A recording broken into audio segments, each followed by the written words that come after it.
Hello বন্ধুরা, কেমন আছো সবাই? আশা করি ভালো আছো। আমিও খুব ভালো আছি। জয়প্রিয়াস ব্লগে তোমাদেরকে স্বাগত জানাই।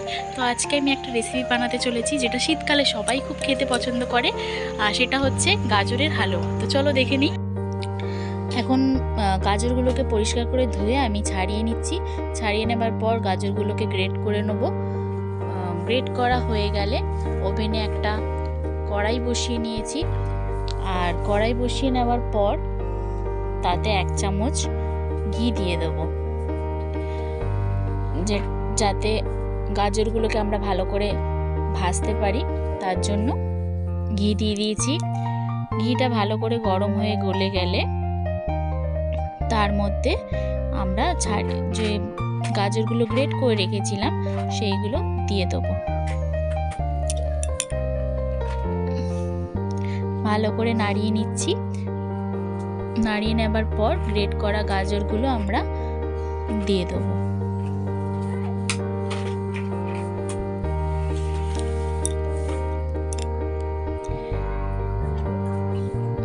এখন কড়াইটা অনেকটাই লাগছে, মনে হচ্ছে ভর্তি হয়ে যাচ্ছে কড়াইতে পুরোটা, কিন্তু এক্ষুনি দেখতে পাবেন এটা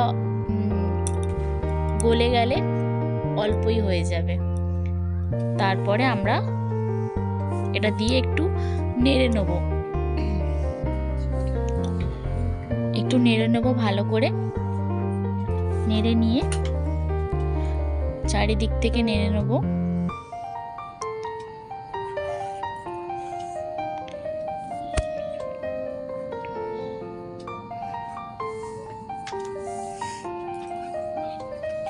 ভালো করে নেড়ে নেবার পর আমরা কিছুক্ষণের জন্য এটা চাপা দিয়ে রাখবো।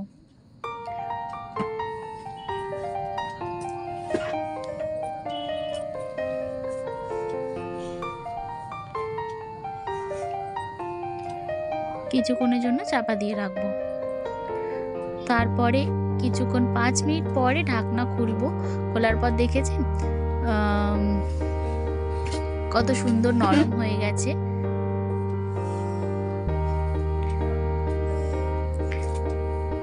5 মিনিট পর খুলে একটু নেড়ে নেবে। তারপর আমি এটা 200 গ্রাম মতো চিনি দিয়েছি। এটা 1.5 কিলো মতো গাজর ছিল, তাতে 200 গ্রাম মতো চিনি দিতে হবে, তাহলে মিষ্টিটা পারফেক্ট হবে। তোমরা যদি বেশি মিষ্টি খাও তাহলে একটু 200 বেশি দিতে পারো চিনি, কিন্তু আমি 1.5 কিলো মতো গাজরে 200 গ্রাম মতো চিনি দিয়েছি। চিনিটা দেওয়ার পর একটু নেড়ে নিয়ে ভালো করে ঢাকা দিয়ে দিলাম। ঢাকা দিয়ে কিছুক্ষণ পর খুলে দেখলাম পুরোটাই নরম হয়ে গেছে। আস্তে আস্তে এটা পুরো গলতে শুরু করেছে।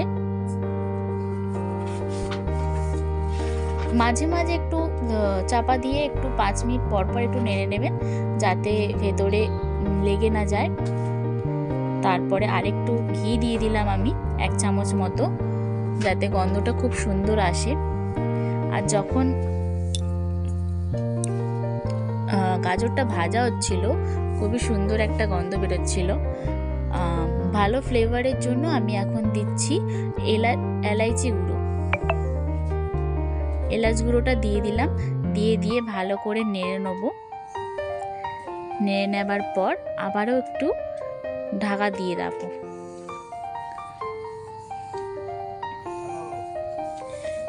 ভালো করে নেড়ে নিলাম। নেড়ে আরেকটু ঢাকা দিয়ে দেবো। এবার ঢাকা দেওয়ার পর একটু পর এতে দুধ মিক্স করব। আমি 1 গ্লাস মতো দুধ দেবো ভেবেছিলাম, কিন্তু অতটা লাগেনি। পরিমাণ মতো আপনার যতটা লাগবে মনে হবে দিতে হবে। হাফ গ্লাস মতো দুধ দিলেই এনাফ, যতটা আমার গাজর ছিল সেই অনুযায়ী। বেশি দুধ দিলে জিনিসটা নরম প্যাচপ্যাচের মতো হয়ে যাবে, তো অতটা খেতে স্বাদ লাগবে না। তো আমি হাফ গ্লাস মতোই দুধ দিলাম। দুধ দেওয়ার পর আমি এটাকে 5 মিনিটের জন্য কি 10 মিনিটের জন্য ঢাকা দিয়ে দিলাম। ঢাকা দেওয়ার পর 10 মিনিট পরে খুলে দেখলাম এটা খুব ভালো করে সিদ্ধ হয়ে এসছে। আর কালারটা দেখো, যতই এটা সিদ্ধ হবে, যতটাই মজবে জিনিসটা আরো সুন্দরভাবে কালার হয়ে উঠে আসবে। এরপরে আরেকটা জিনিস আমি দিয়েছি, যেটা অপশনাল আছে, তোমরা দিতেও পারো নাও দিতে পারো। এটা খোয়ার পরে আমি দিয়ে দিচ্ছি ড্রাই ফ্রুটস, ভালো করে ছড়িয়ে অল্পটা রেখে দিয়েছি গার্নিশের জন্য। খোয়াগুলো ভালো করে দিয়ে খোয়াটা দিলে একটা সুন্দর ফ্লেভার আসে আর একটা খুব সুন্দর গন্ধও আসে আর টেস্ট তো অসাধারণ আসে। খোয়াটা দিতেও পারেন নাও দিতে পারেন, এটা আপনাদের অপশনাল ব্যাপার। তো দেখে নাও। চলো, হালুয়া বানানো তো কমপ্লিট, এবার খেয়ে দেখার পালা। চলো খেয়ে দেখে নিই কেমন টেস্ট হয়েছে। অসাধারণ, কোনো কথা হবে না। বানানো তো হয়ে গেল, খাওয়াও হয়ে গেল, এবার তোমাদের পালা এটা ট্রাই করে দেখা। তোমরা চাইলে এটাকে ঘরে ট্রাই করতে পারো, খুবই ইজি প্রসেসে আমি তোমাদেরকে দেখালাম। আর যদি ভিডিওটা ভালো লেগে থাকে অবশ্যই লাইক করে দিও আর সাবস্ক্রাইব করে দিও। আজকের জন্য বাই বাই।